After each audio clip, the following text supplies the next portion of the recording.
جو قرآن و حدیث سے مخلص نہیں ہے، جو پیغمبر علیہ السلام کی حدیث سے مخلص نہیں ہے، جو صحابہ سے مخلص نہیں ہے، اور جو تابعین سے مخلص نہیں ہے، جو بزرگان دین کے ساتھ مخلص نہیں ہے، انشاءاللہ میرا ایمان ہے تمہاری اکیڈمی میں رہ کر اور تم اپنی جگہ پر، اپنے گھر میں، اپنے مقام پر رہو، لیکن اللہ تعالیٰ تمہیں اسی جگہ فرعون اور نمرود کی طرح تمہیں ذلیل کر کے دکھائے گا۔ ہمارے جو جاوید غامدی صاحب ہیں، وہ ٹی وی پر بیٹھ کر یا ویسے اس طرح کی بونگیاں مارتے رہتے ہیں، قرآن و حدیث کا نام لے لے کر اس سے اپنی مرضی کے مسائل اخذ کر لیتے ہیں۔ مثال کے طور پر ان کا کہنا ہے جی معراج خواب میں ہوئی ہے، اور اسی طرح جی اگر رمضان المبارک میں بچے جو پڑھتے ہیں ان کے امتحانات ہو رہے ہوں تو ان کو ایک ٹینشن ہوتی ہے، پریشانی ہوتی ہے، تو اس میں وہ روزہ چھوڑ سکتے ہیں۔ اگر کوئی چھوڑتا ہے تو وہ اپنی مرضی سے چھوڑتا ہے، لیکن ایک شرعی دلیل بنا کر پیش کرنا کہ جی یہ بھی ایک ٹینشن کی وجہ سے ہو سکتا ہے، اس میں آسانی ہے شریعت کی، تو یہ من مانی ہے، یہ من مرضی ہے، دین سے، اسلام سے اس کا کوئی تعلق نہیں ہے۔ اس لیے کہ آپ فقہ سے خالی ہیں، نام نہاد محدث بننے کا آپ کو شوق ہے، تو جو محدث عین شریعت کے مطابق مسائل کا حل نکالتے ہیں، وہ اس کا تو کوئی انکار نہیں کر سکتا کہ ہر دور میں علماء پر، مفتیان کرام پر، اہل علم پر مشتمل ایک ٹیم ہوتی ہے، اور ان کے اوصاف ہیں، ان کی نشانیاں ہیں، اور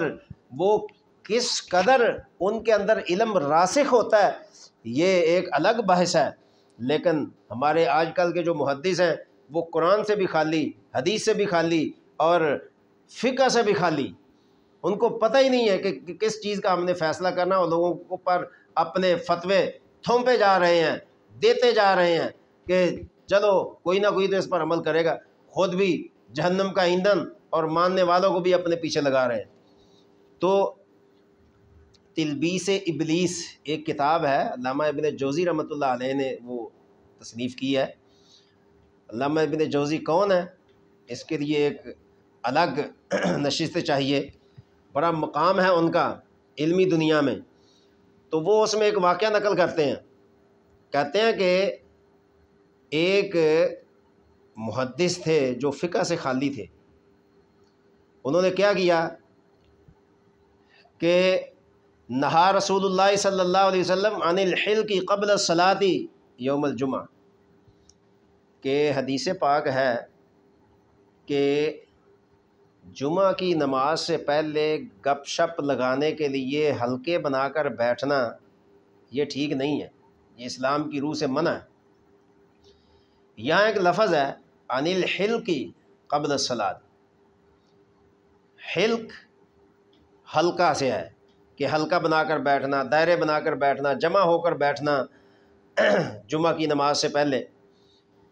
کہ نماز جمعہ کا ٹائم ہو رہا ہے، ادھر لوگ گپ شپ لگا رہے ہیں اور ٹائم گزار رہے ہیں۔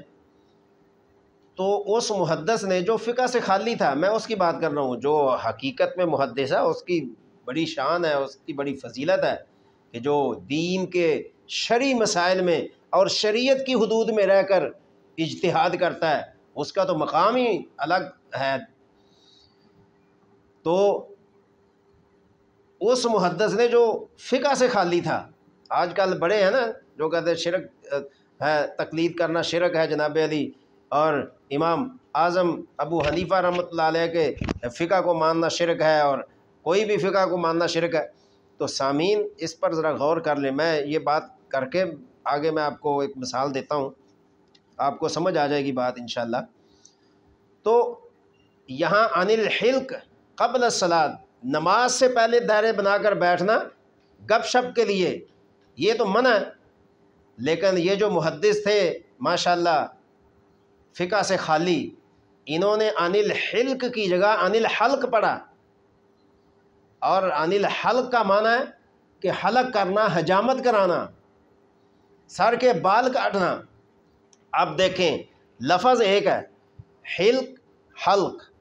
اگر حلق کہیں تو اس کا مطلب ہے دائرے بنا کر بیٹھنا، اگر حلق کہیں تو اس کا مطلب ہے حجامت کرانا۔ تو یہ جو محدث تھے فقہ سے خالی، انہوں نے اس کا مطلب سمجھا کہ اللہ کے نبی صلی اللہ علیہ وسلم نے نعوذ باللہ جمعہ کی نماز سے پہلے حلق کرانے کو منع کیا ہے کہ نہا رسول اللہ صلی اللہ علیہ وسلم عن الحلق قبل صلاۃ یوم الجمعہ، کہ جمعے کی نماز سے پہلے حجامت کرانا منع ہے، جبکہ حدیث کا مطلب ہے کہ جمعہ کی نماز سے پہلے دائرے بنا کر بیٹھنا،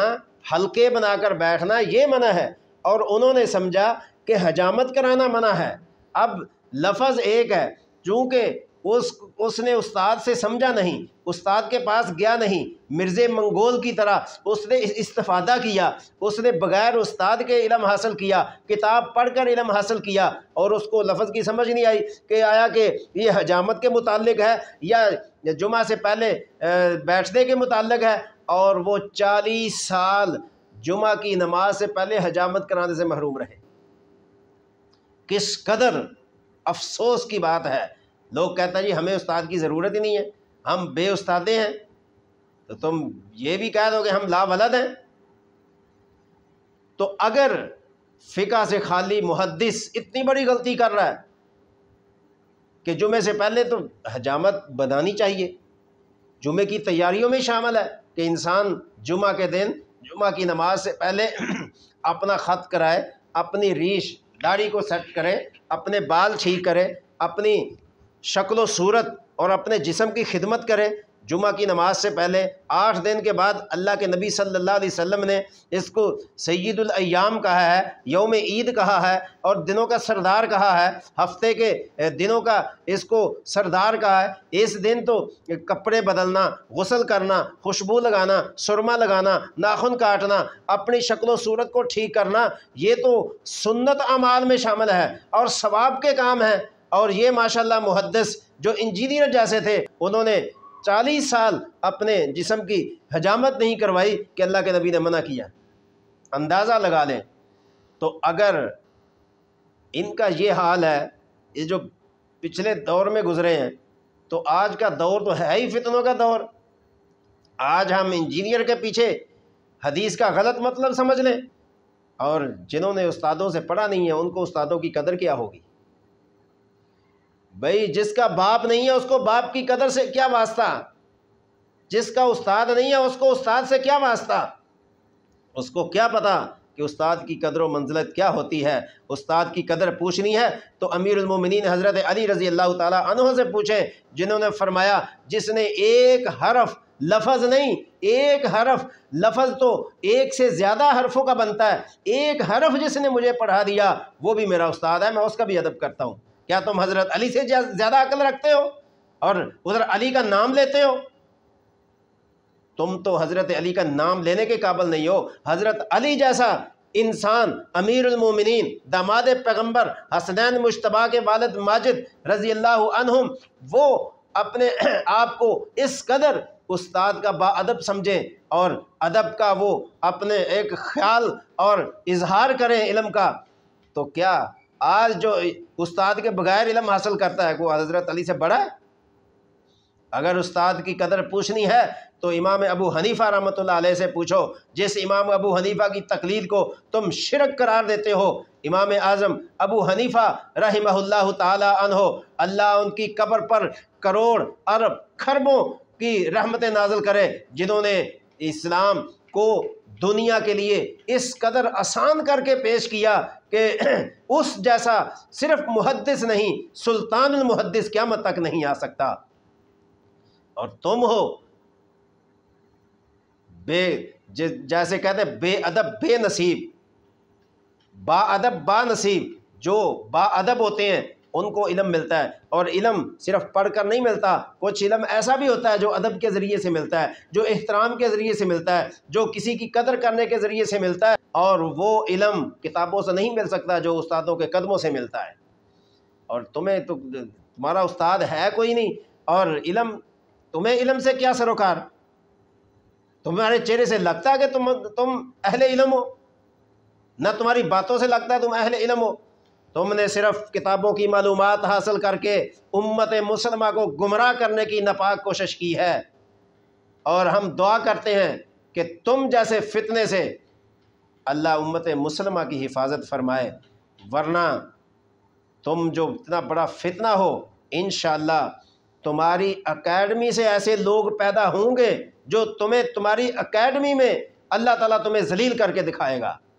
جو قرآن و حدیث سے مخلص نہیں ہے، جو پیغمبر علیہ السلام کی حدیث سے مخلص نہیں ہے، جو صحابہ سے مخلص نہیں ہے، اور جو تابعین سے مخلص نہیں ہے، جو بزرگان دین کے ساتھ مخلص نہیں ہے، انشاءاللہ میرا ایمان ہے تمہاری اکیڈمی میں رہ کر اور تم اپنی جگہ پر، اپنے گھر میں، اپنے مقام پر رہو، لیکن اللہ تعالیٰ تمہیں اسی جگہ فرعون اور نمرود کی طرح تمہیں ذلیل کر کے دکھائے گا۔